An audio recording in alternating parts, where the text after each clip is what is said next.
برنامه سیاسی و تحلیلی دیدگاه. سلام و درود با یکایک شما بینندگان عزیز و شنوندگان گرامی رادیوی پیام.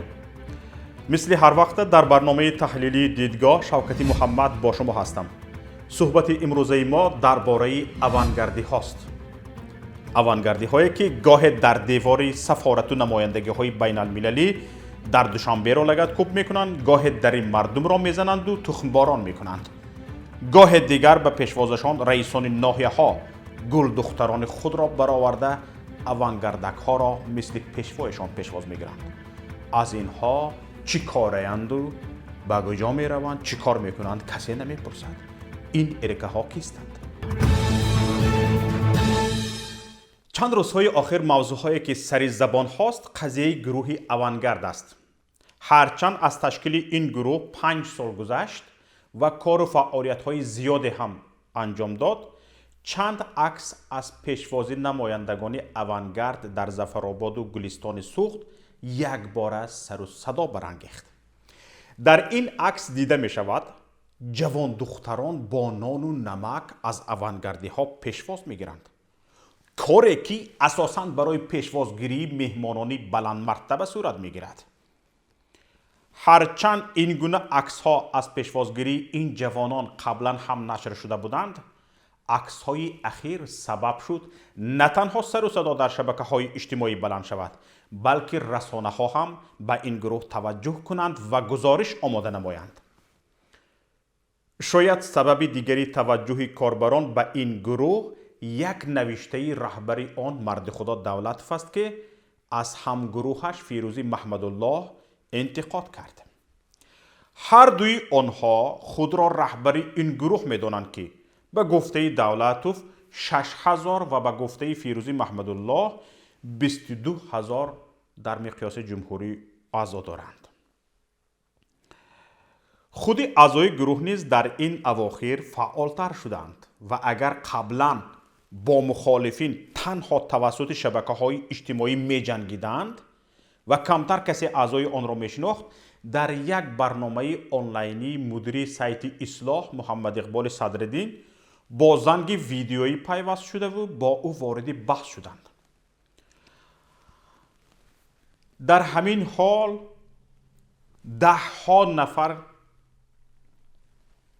کاربران برنامه اصلاح با آنها سر به سر شدند و جواب دادند، گفتند که دعواهای آنها که برنامه را مخصوص محمد اقبال صدرالدین می سازد و کسی با او گفتگو نمی کند، آن مردم خودش با آنها جوابش را گفت و چند گرومان های شد که در آنجا 3 نفر به نهایت شرمنده شدند. اعضای این سازمان بجز 2-3 نفر همگی نفرانی بدزبان و افراطی هستند که همیشه ضمن بحث ها با مخالفین یا ناراضیان نه تنها از لفظ های قبیح استفاده می کنند، بلکه بارها آنها را تهدید به مرگ یا حداقل لط و کوب شکنجه کرده اند. یکی آخرین مثال های این افراط آنها تهدید به روزنامه‌نگار عبدالله غربتی است. در یک شعرگونه که یکی از اعضای این گروه نوشته است، عبدالله غربتی روزنامه‌نگار مشهور تاجیک تهدید به نیست شدن از ریشه اش می شود. شعر را خونم گوش کنید. شعر نه شعرگونه، خیر کوشش کرده است بیچاره. وای عبدالله غربتی پر از غم و تربتی، با این سخنی ناجار نسازی ما را جدا. اوانگردی ما به پیش سازد تو را نیست از ریش. از خواجگان تو پول بگیر خودت را زود کور بگیر. اوانگرد دایم جوان به کارش گردی حیران. در همین جا تماشابینان گرامی، در زیر این شعر نوشته شده است که اعضای گروه جوانان اوانگردی ناحیه اسماعیلی سامانی شهر دوشنبه. در همین شعر لفظهای جنایتی استفاده شده است. همین شعر نشان می‌دهد که اینها тоҷикистон ро шаҳри бедарвоза кардаанд. агар дар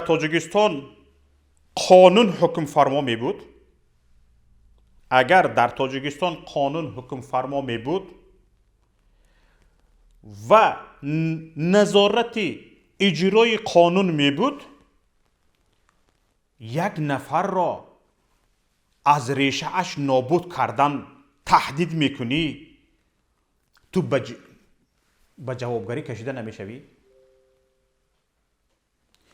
як нафар шаҳрванди озод комилҳуқуқи кишварро таҳдид мекунӣ, бо ҷамъан таҳдид мекунӣ, аъзо яъне гурӯҳӣ таҳдид мекунӣ. ин гурӯҳи муташаккили ҷиноӣ намешавад? тибқи қонун як гурӯҳ мебиёянд, як нафарро муташаккилона таҳдид ба нест кардан арреша мешаванд. аҳлу авлодатро нест мекунам мегӯянд. ин гурӯҳи муташаккили ҷиноӣ ҳисоб намешавад? вазорати корҳои дохилӣ гӯҷоро нигоҳ мекунад. ҳоло назорати иҷрои қонун, прокуратураи тоҷикистон як дайду баромад, гуфт ки Муҳаммад Иқболи Садриддин аз ман қарздор аст. танҳо ҳамин наворро ё шикояти як нафарро гирифтед, бидуни ҳеҷ санҷиш, ҳуҷҷат напурсидед, шартнома напурсидед, забонхат напурсидед ки кани забонхати Муҳаммад Иқболи Садриддин ки ба ту қарз додааст, дар муҳлаташ надодааст ва ҳоказоҳо. гирифтед Муҳаммад Иқболи Садриддинро дар кофтукови ҷиноӣ қарор додед. ҳатто насанҷидед воқеият дорад ин ё надорад. Муҳаммад Иқболи Садриддин баромад имсаҳар, шармандаатонро баровард, ҳама ҳуҷҷатҳоро нишон дод ки онҳое ки шумо бурдаед, якеш мурдааст 8 сол пеш ва ду нафари дигараш худашон аз Муҳаммад Иқболи Садриддин қарздор буданд ва ҳама ҳуҷҷатҳоро Муҳаммад Иқболи Садриддин дорад. прокуратураи генералӣ худашро эҳтиром намекунад ва ҳама гуна дархостҳои дайду ва даъвоҳои дайдуро бидуни тафтиш ба инобат мегирад. лекин инҷо як нафар не, як гурӯҳи муташаккили ҷиноӣ як шаҳрванди комилҳуқуқи Тоҷикистонро таҳдид ба аз реша нобуд кардан мекунад, касе аҳамият наметиҳад. барои чӣ?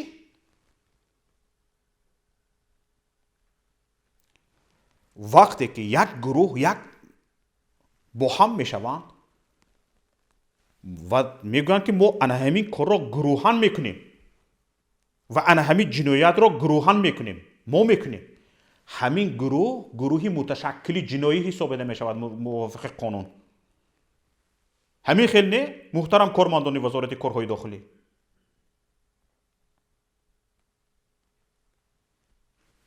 куҷоро менигаред?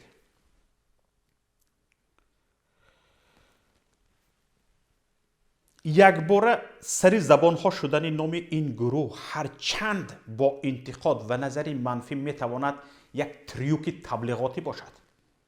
яъне ҳам навиштаи марди худову ҳам тамоси онҳо ба яке аз сербинандатарин барномаҳои онлайнии мухолифини давлат шояд тибқи нақшаи пешакӣ сурат гирифтааст, то баҳсҳо атрофи ин гурӯҳ бештар бошад. имкони тасодуфан бо ҳам омадани ин се ҳодиса ҳам баид нест. дар ҳамин ҳол суолҳое ҳам аз замони пайдоиши ин гурӯҳ то ин замон ба вуҷуд омадаанд ки посух мехоҳанд. тибқи иттилои соиташ Авангард моҳи августи соли 2015 дар бинои вазорати корҳои дохилии Тоҷикистон ва бо ҳузури вазир Рамазон Раҳимзода ташкил шуда ҷаласаи аввалинаш ҳам онҷо баргузор шудааст. аҳамият дода истодаед тамошобинони гиромӣ, ин иттилои худи гурӯҳ даъвои онро мабнӣ бар тааллуқ надоштанаш ба ҳеҷ ниҳоде зери суол мебарад. آخر بنوی وزارت کارهای داخلی این کلوب نیست که اجاره گیری و در آنجا جلسه برپا کنی؟ وزیر کارهای داخلی ارتیست نیست که تو او را زکست کنی؟ به توی تو رفته، به هر یک توی رفته اشتراک کردن گیرد. آخر وزیر کارهای داخلی در هر جلسه به سبب شرکت نمی کند. ببینید سامانه رسمی وزارت کارهای داخلی هم درباره آن جلسه اطلاع داده نوشته بود که نشست همون نشست افتتاح اوانگارد است. به کار شروع کردن اوانگارد با ابتکار وزارت برپا شده است. وزارت کارهای داخلی در تالار مجلسگاه وزارت کارهای داخلی صحبت آزاد و صمیمی رهبریت وزارت کارهای داخلی با جوانان فعال مملکت دایر گردید. این واخوری با تشبث مقامات کارهای داخلی در همکاری با کمیته جوانان، ورزش و سیاحی نزد حکومت جمهوری تاجیکستان عملی گردیده در آن دانشجویان و جوانان پیشصف و لیاقتمند شهر دوشنبه و ناحیه‌های تابع جمهوری جمع آمدند. در واخوری مسئله‌های همکاری مقامات کارهای داخلی با جامعه بخصوص با جوانان فعال جمهوری در سمت پیشگیری شامل شوی جوانان به هر گونه حزب و حرکت‌های گوناگون خصوصیت تروریستی و اکستریمیستی داشته تقلید به فرهنگ بیگانه، این چنین از حساب جوانان تشکیل نمودن گروه پیشاهنگ اوانگارد مورد بررسی قرار گرفت. یعنی این وزارت بوده که جوانان را به بینایش خبر کرده است و با آنها خودی وزیر صحبت نموده است. در حال بعد این صحبت اوانگارد تأسیس می شود و حالا دعوا دارد که مستقل است. این وزیر هم عجایب بوده است. رنگ این که به توی خبر میکنید به بینای وزارت چند دایدو را جمع میکند و در آنجا برآمد میکند و در آنجا گروه تشکیل می شود و به هر جنایت دست زدن به آنها اجازه داده می شود. هر نفری که اندیشه دیگر دارد، اندیشه آزاد دارد، مثل ربات فکر نمی کند و فکر شخصی خودش را دارد، به اینها خائن است. خائن متهم می شود. دشمن ملت متهم می شود. به همه این وزارت کارهای داخلی، پروکراتوری جمهوری تاجیکستان خاموش. رهبر گروه مرد خدا دولتوف دعوا دارد که اوانگارد جمعیتی اختیاری جوانان است، از ارزش‌های ملی حمایت میکند و گروه سیاسی نیست. اما هم موادی در سامانه گروه نشر میشده و فعالیت اعضایش در شبکه‌های اجتماعی چیز دیگر را ثابت میکند.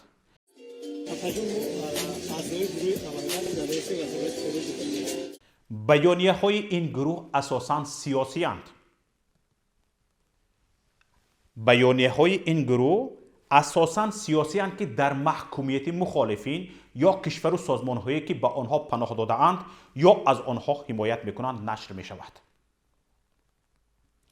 زمان تأسیس گروه مسئولینش اعلان کرده بودند که هدفشان مبارزه با افراطگرایی است که میخواهند با راه‌های فهماندهی جوانان را از شامل شوی به گروه‌های افراطی باز دارند. اما چند ماه نگذشته هدف اصلیشان تأسیس این گروه معلوم شد. آنها را برای تظاهرات به نزد سفارت‌ها و دفتر سازمان امنیت و همکاری اروپا برآوردند. در حالی که در تاجیکستان تظاهرات یک طرف، در یک جا جمع شدن چند نفر مقامات احساس خطر میکنند. به اینها اجازه داده شد که روند در سفارت ها را بزنند، در سفارت امریکا را بزنند، سنگسار کنند، در نمایندگی سازمان امنیت و همکاری اروپا را بزنند. همین بی‌ادبی اگر اینها یک پیشکه‌های وزارت کارهای داخلی نباشند از جانب چند شهروند عادی روی میداد چی میشد؟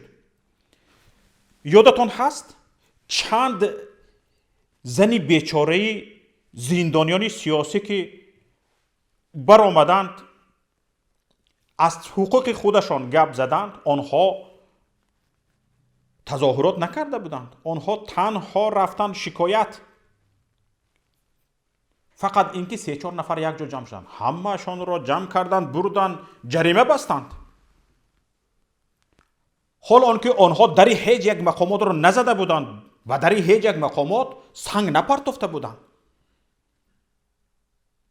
ببینید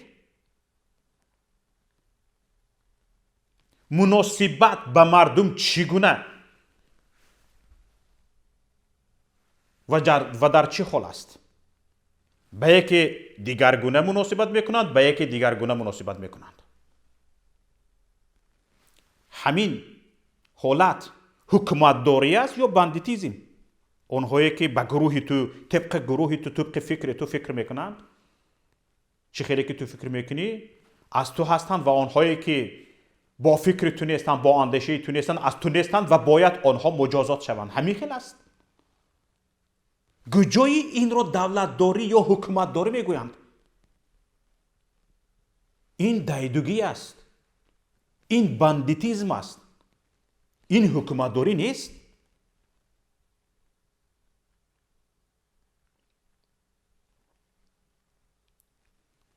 ببینید در همین حال اینهایی که چند نفر میبراید در یک جا جمع میشود، حکومت در حال میپرسد برای چی آمدید؟ اینجا چیکار کردنید؟ چرا جمع شدید؟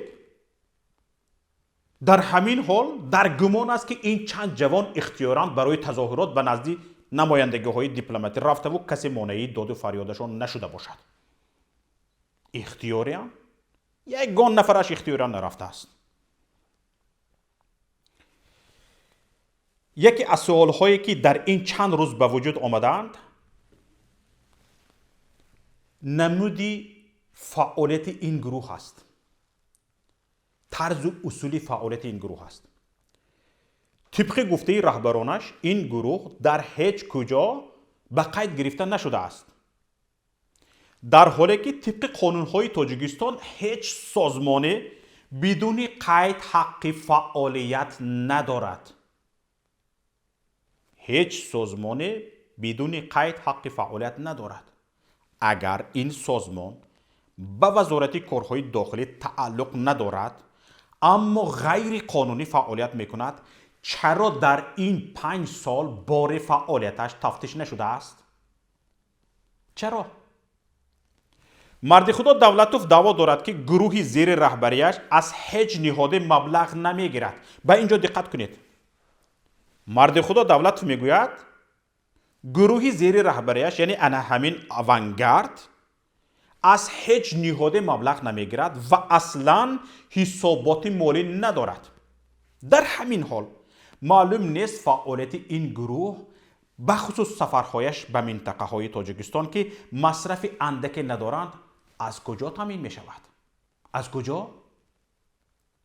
مرد خدا دولت میگوید همه اعضای آونگارد بجز فعالیت اختیاریشان در سازمان باز هم در جایهای دیگر کار دائمی دارند که درآمدشان از همان حساب است. و میگوید خودش در دانشگاه درس میگوید. ببینید سوال مطرح این است که ماهانه یک استاد دانشگاه چقدر است که به خودش اجازه میدهد زود به مناطق گوناگون کشور سر از بدخشان تا ظفرآباد سفر کند؟ امروز میبینید در بدخشان، فردا میبینید در ظفرآباد، یک روز دیگرش میبینید در خوجند. این پول ها را شما از کجا مییابید؟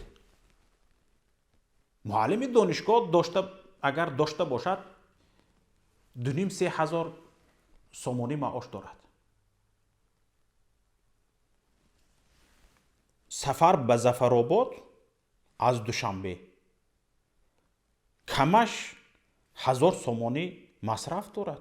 در اونجا همه روز رفته جلسه گذرانده، صحبت کرده، واخوری گذرانده، همه روز برگشته آمدن یک کاری سهلی نیست. باید شب گذرانی. همه این مصرف میخواهد. این مصرف ها از کجایند؟ از کجا؟ چیزی که بیشتر از همه کاربران شبکه های اجتماعی را به تعجب آورده است، پیشوازی پردبدبه اوانگردی ها با نان و نمک از جانب جوان دختران است. در حالی که بچونین پیشواز نه هر وزیر کبیر را سزاوار میبینند که برای فعالان این گروه این گونه پیشوازگیری های پردبدبه را تشکیل میکنند. باور کنید من ندیدم که یگان نفر وکیل پارلمان، وکیلی که نماینده مردم است، نماینده مردم از یک حوزه انتخاباتی است، تخمینا نماینده 100,000 120,000 180,000 اهالی، وقتی که به نزد انتخاب کنندگانش سفر میکند این گونه پیشواز نمیگیرند. حتی بسیاری وقت فهمیده نمیشود که وکیل آمده رفته است یا نه. بعد از 1 سال 2 سال وقتی در یگان مصاحبه میگوید که ما میرفتیم واخوری میگذراندیم، با که ها واخوری میگذراند هیچ کس نمیداند. اینها میروند جوان دختران با نان و نمک پیشواز میگیرند. به گفته یک عضو این گروه که نخواست نامش ذکر شود، پیشواز فعالان را اعضای گروه در منطقه ها تشکیل میکنند. این میگوید که گروه در تمام نواحی کشور اعضا دارد و قبل از سفرش به منطقه اعضایش در آنجا خبردار میکند. اعضای محلی اوانگارد با نان و نمک به پیشوازی رهبرانی پایتختیشان میبرند. اما به سؤال ما درباره این که آیا این پیشوازگیری ها اختیاراً صورت میگیرند یا با سفارشی رهبریت گروه، این نفر به ما با خنده پاسخ داد که 1-2 ناحیه اوله کم کم فهمانیدیم، حالا خودی اعضاها از آن عبرت گرفته تشکیل میکنند. درباره از کجا تامین شدن مبلغ سفرها اما این عضو اوانگارد به ما پاسخ نداد و تنها گفت که خدا میرساند. خدا میرساند است به اینها. در همین حال به نظر میرسد برخلاف انتظاری و کوشش های مقامات، گروه در جامعه و بین جوانان موقع کسب نکرده است. طبق اطلاع منبع های ما از ناحیه های گوناگون که ما از آنها نظر پرسیدیم، با اوانگارد تنها آن جوانان همکاری میکنند که بین همسالانشان با تملق کاری معروفند. 1-2 همین تملق کاریش دیده شده است، در حال توسعه شده است. انا همین درباره پیشوا همین خیل شعر زور میخوند. هنری بهترینشون همین است. در دوشنبه باشد در پایتخت اوانگاردی بودن به استهزا و مسخره تبدیل شده است. جوانان بین همدیگرشون اگر یکی رو مسخره کردنی شوند میگن هی بچه اوانگاردی چی؟ حالا همین خیلی حالت پیش آمده است.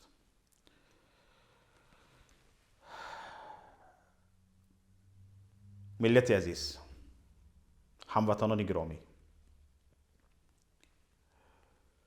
ناموس بهترین چیزی است که شان و شرف انسان را به پا می دارد.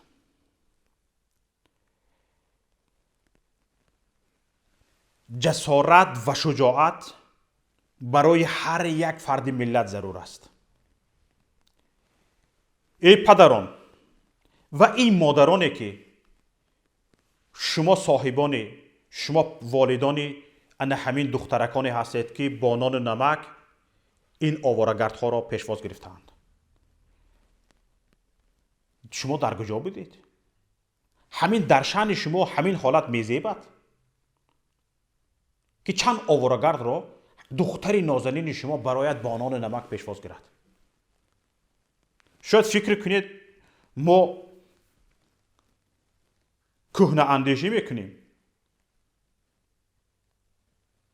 به شأن و شرف تاجیکی همین کار میزیبد؟ خودتان فکر کنید. این چه شأن شرفی بوده است؟ این چه ناموسی بوده است که دختر شما هر یک آواره‌گردی که می بیاید به ناحیه کرته های اطلس به بر می کند، می براید با نان و نمک پیشواز می گیرد. همین دختران شما وقتی که پدرشان یا اکایشان از روسیه نانآوری اویله آمده بود، همین گونه با نان و نمک پیشواز گرفته بودند؟ نه، از همین پدری خانه، از همون اکای خانه، برادری خانه که جانش را در خطر میگذارد، خنک نگفته، گرم نگفته، برف نگفته، باران نگفته برای شما نان میبیارد، از همون هم اینها عزیزترند که شما آنها را به نان و نمک پیشواز میگیرید. 6 ماه و 8 ماه و 1 سال و 2 سال آنها در کوچه و خیابان ها خواب کرده، در وگان ها خواب کرده گشته می بیایند. شما فرزندان، شما ای گل دختران، پدر و اکاهای خود را عمیق پیشواز میگیرید؟ نه، چند آواره‌گرد را پیشواز میگیرید. در کجای این کارتان منطق است؟ پیشوایتان کو مایلش، حتی به همین پیشوایتان برآمدن همین گونه عیب باشد باید. یادتون نیست خودی همین پیشوایتان شرم داشت از همین کارها، گفت این کار را نکنید، با میکنید. تا این درجه تملق به حالت افراط رفته رسیده است. بالای این کارها، بالای این عملهای بی‌ننگانه باید اندیشه کرد و باید از این کارهای ناشایسته دست کشید.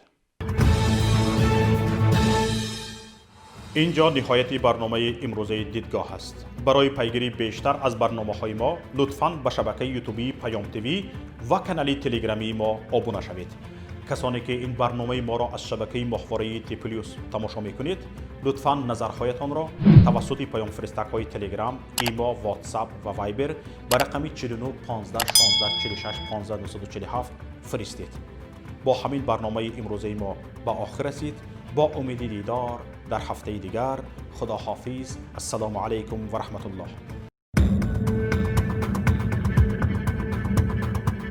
برنامه سیاسی و تحلیلی دیدگاه.